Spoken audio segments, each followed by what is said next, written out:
Guimar, como é que você vê essa questão, por exemplo, na Mima Games, vocês têm uma proposta de trabalho e eu acredito que hoje o contexto de entretenimento de jogos tem causado até alguns desafios, né, para a comunidade, tanto escola como para os próprios pais, né? A gente vê muito conteúdo relacionado à violência, relacionado à questão isso de certa forma, né, até pesquisas, né, no campo acadêmico que tratam dessa influência dos jogos, né, sobre o comportamento das crianças. A gente até vê aí algumas situações aí até complicadas, né, em termos de reprodução de quem vive dentro da Deep Web, por exemplo, né? As crianças trazem aí alguns contextos de jogos e desafios, né, que são propagados na internet e acabam influenciando com atitudes que vão causar aí até, enfim, a questão da violência dentro do ambiente escolar e, enfim, suas vidas. Como é que você vê isso dentro desse campo de entretenimento que, infelizmente, a gente, por mais que a gente combata, né, a gente precisa de um diálogo um pouco mais aberto com as famílias e para entender, né? Uma coisa é você falar de jogos para o benefício real, né? De aprendizagem e tudo mais. Outra coisa é você dar um jogo para o filho e deixá-lo ali 12 horas em frente à televisão, né? Eu acho que é uma outra coisa que a gente discute muito com os pais, né, nas reuniões de pais e tudo mais. Como é que você vê isso?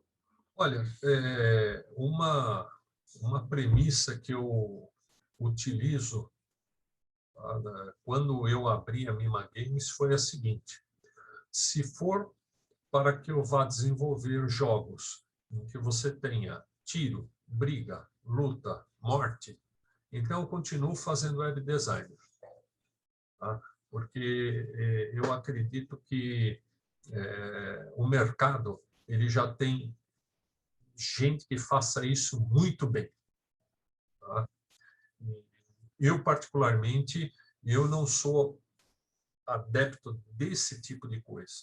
Então, quando você coloca um jogo na mão de uma criança e tem aquele famoso você ganhou uma vida extra, você ganhou um nível a mais, tal, enfim. Só que tem aquela outra parte do game over. Tá? A vida real não tem game over. Tá? Se der um game over, acabou mesmo. Tá? Então, esse é um problema que a gente busca mostrar, tá? para as crianças, né, na hora que a gente desenvolve um tipo de jogo, que a vida ela é única. Tá? Então, aquilo lá é no mundo virtual, não faz de conta. Tá? Então, realmente é um problema grave que a gente tem, como você mencionou, deixar a criança jogando 2, 3, 4, 6 horas, tá? E que esse conteúdo ele não seja um conteúdo de primeira necessidade. Tá? Vamos ter aí absurdos, como há uns tempos atrás ocorreu aí aquela história da baleia azul. Tá? Putz, isso foi um espaltério fora do comum. Outros tipos de jogos, tá, que fizeram extremamente sucesso absoluto, tá, foi aquela história de você caçar Pokémon. Tá? Aquilo lá é que a gente não sabe realmente qual foi as consequências daquilo.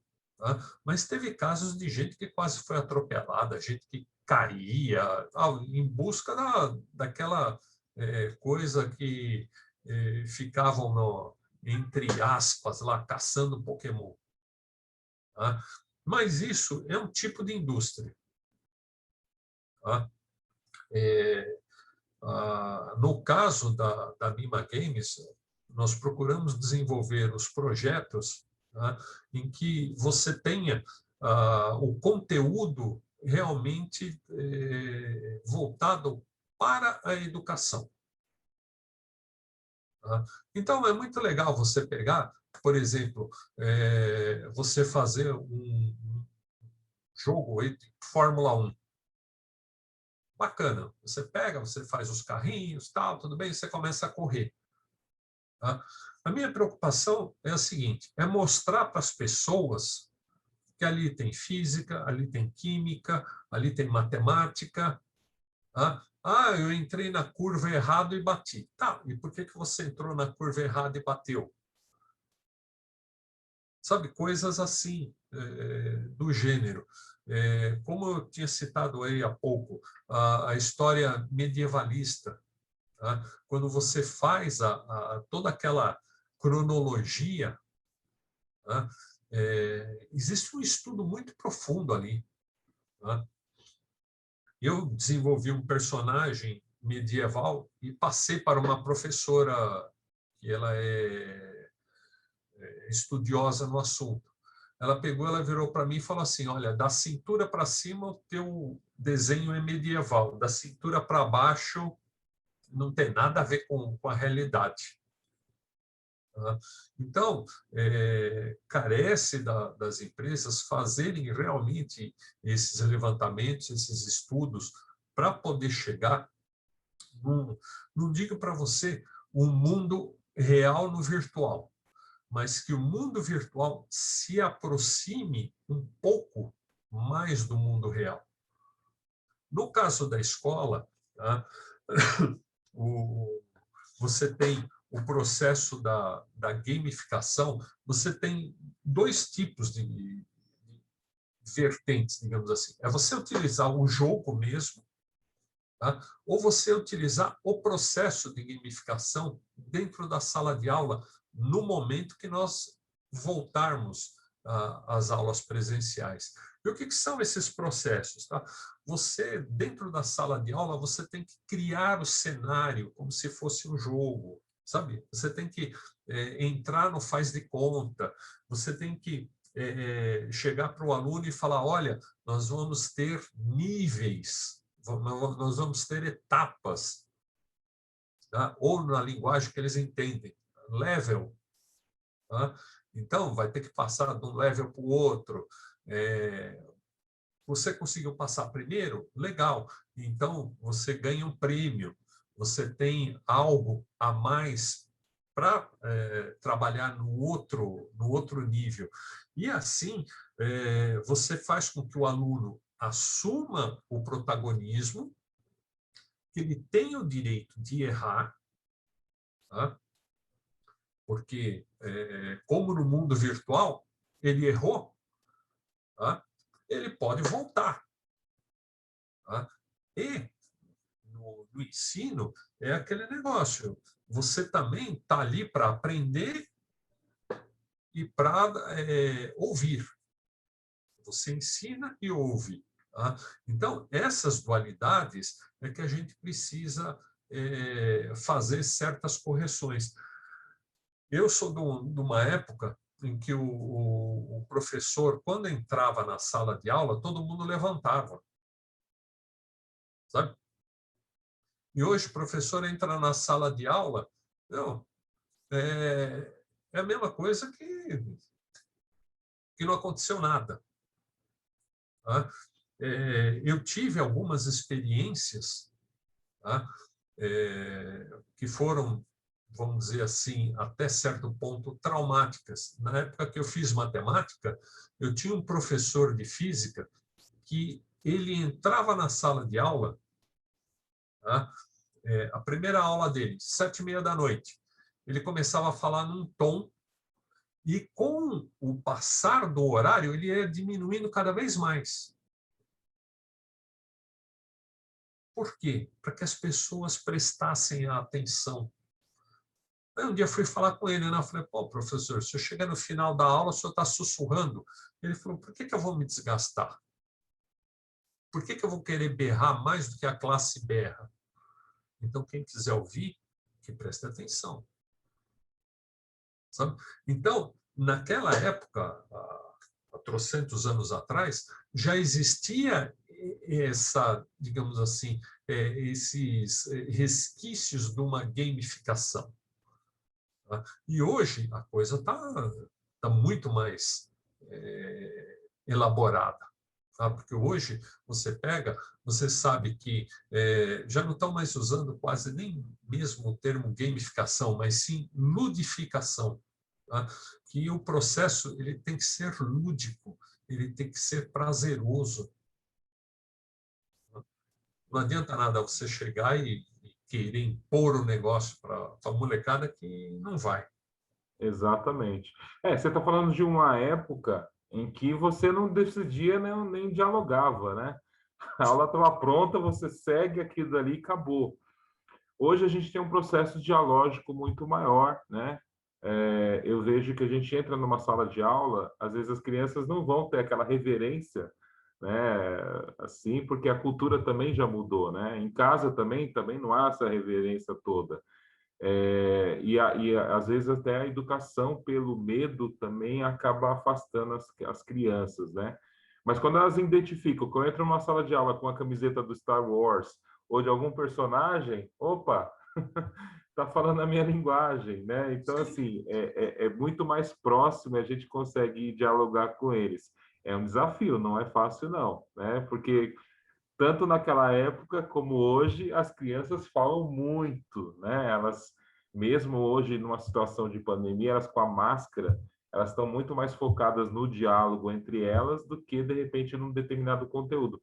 Daí essa questão da gamificação, daí essas estratégias do jogo, talvez aí a grande importância da Mima Games, e eu torço que ela tenha um sucesso maior aí nesse trabalho, de atingir esse público, né? De que a gente tem essas ferramentas à mão.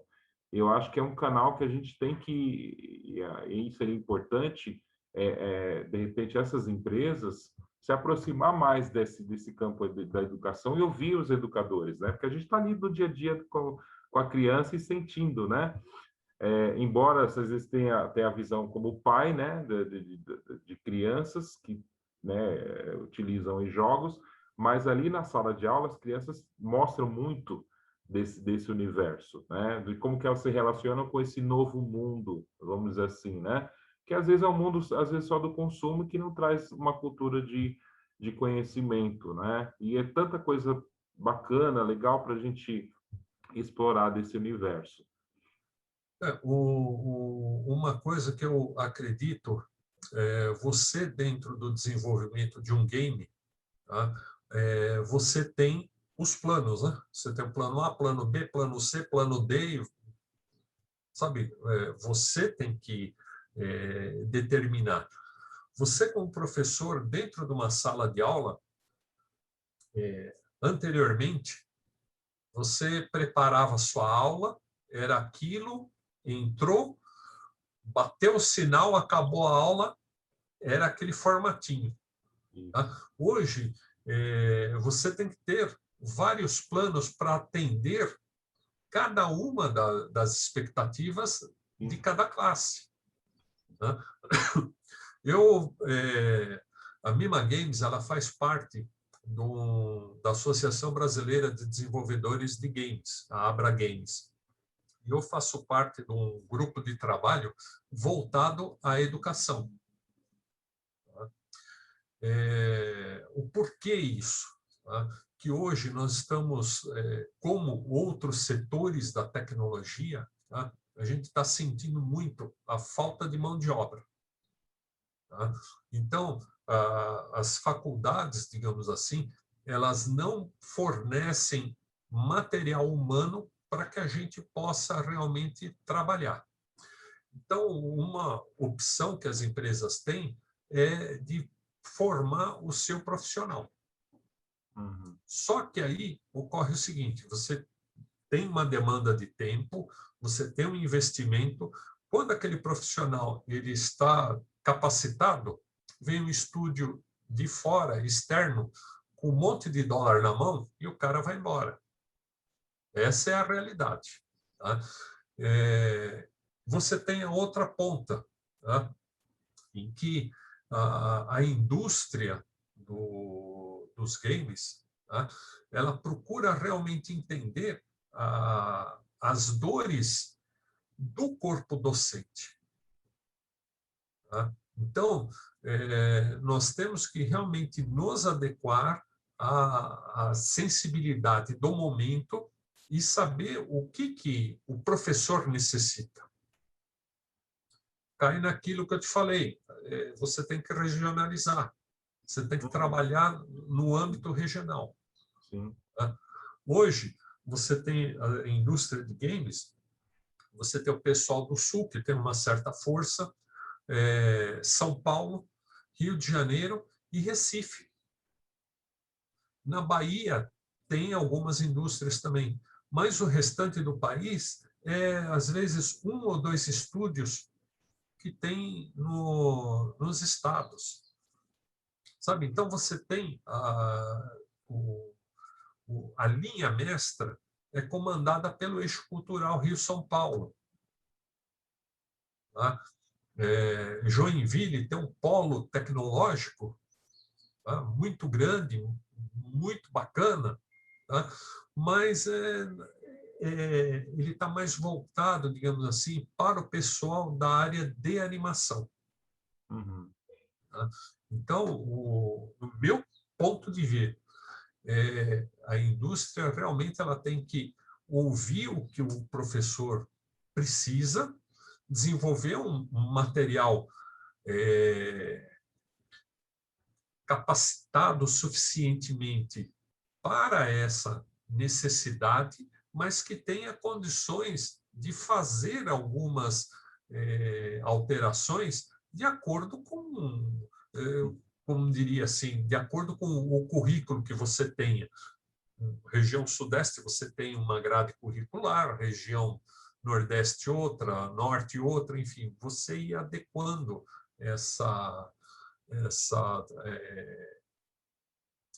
o conteúdo à necessidade. É óbvio que você tem digamos assim, os chamarizes. Né? Como você falou, você vai com uma camiseta do Star Wars, você vai com uma camiseta do Sonic, você vai com uma camiseta do Mickey, sabe? De um Boris e Rufus, sabe? São coisas que, quando você chega com essa identidade visual, a criança para, olha, fala, não, está falando mais ou menos uma língua que eu entendo. Né? E isso é importante a gente ter. A Mima Games, ela procura realmente isso, trabalhar de acordo com a geração de conteúdo. Então, você chega para mim e fala assim, olha, eu preciso de desenvolver um determinado tipo de jogo com o conteúdo de português. Legal, vamos sentar, vamos trabalhar, vamos elaborar as coisas. Uhum. Né? Agora, não adianta nada a gente ficar naquele universo antigo, tá? Que para nós era o suprassumo, mas para a criança é um negócio demodé, sabe, Cringe. ultrapassado. É cringe. Eles usam a É, palavra hoje, é cringe. é cringe. Tá? É Então, isso. a gente tem que trabalhar essa, digamos assim, essa união, essa parceria. Com Tá? certeza. Eu acredito muito nisso. Eu acho que a gente trabalhar no sentido de interdisciplinar, aliando várias propostas, né, e chegando num denominador comum que é a formação humana, né, humanizadora, pensar numa sociedade em que as pessoas consigam estar se beneficiando da tecnologia e não sofrendo através dela, né? Porque imagina uma criança ficar 10, 12 horas, né? Às vezes deixa de se alimentar, já não tem aquela questão, né? Você tem a questão de combate à obesidade infantil, a diabetes hoje, né? Está aumentando muito em relação à questão da... Enfim, são processos que a gente tem que estar discutindo na sociedade. Egmar, a gente chega aí ao final do nosso bate-papo. Queria agradecer imensamente aí a sua presença. O Egmar trouxe para nós aí no Fala Escola esse universo da criação de jogos. A gente aguarda ele aí com os novos projetos, né? Fica aqui o convite, Egmar, para um novo diálogo. Eu sei que você está aí com vários projetos desenvolvendo, né? E acredito que em breve a gente vai ter alguma novidade aí. Então, aqui é um espaço aberto também. E você também que tem interesse nessa área de trabalho e tudo mais, procurar, né? Porque o Egmar traz esse contexto que no Brasil o desenvolvimento de jogos está todo vapor, né? E é importante também valorizar esse processo, né? No nosso país. Embora os talentos, como ele falou, os dólares vêm e arrastam para fora do país. Mas é importante desenvolver aqui e pensar nessa perspectiva da educação é essencial. Fica aqui o espaço aberto. Novamente agradecer aí todo o tempo que você despendeu com a gente aqui nessa conversa e convite aí para as próximas novidades aí dentro do mundo dos jogos educativos. Um abraço.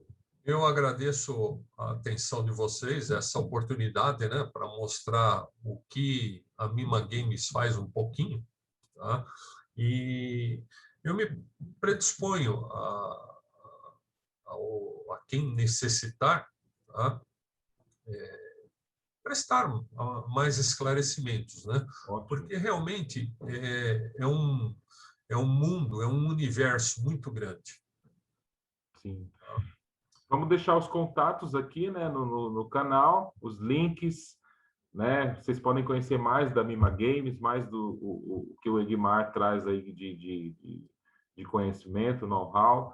E fica aí o convite para todos aí, curtam aí o canal, deixe sua sugestão, sua crítica, participe aí, porque a educação ela move não só o país, mas a sociedade para um caminho melhor. E fica aqui o nosso abraço, Fala Escola está com vocês. Um abraço. Muito obrigado, um abraço a todos, hein?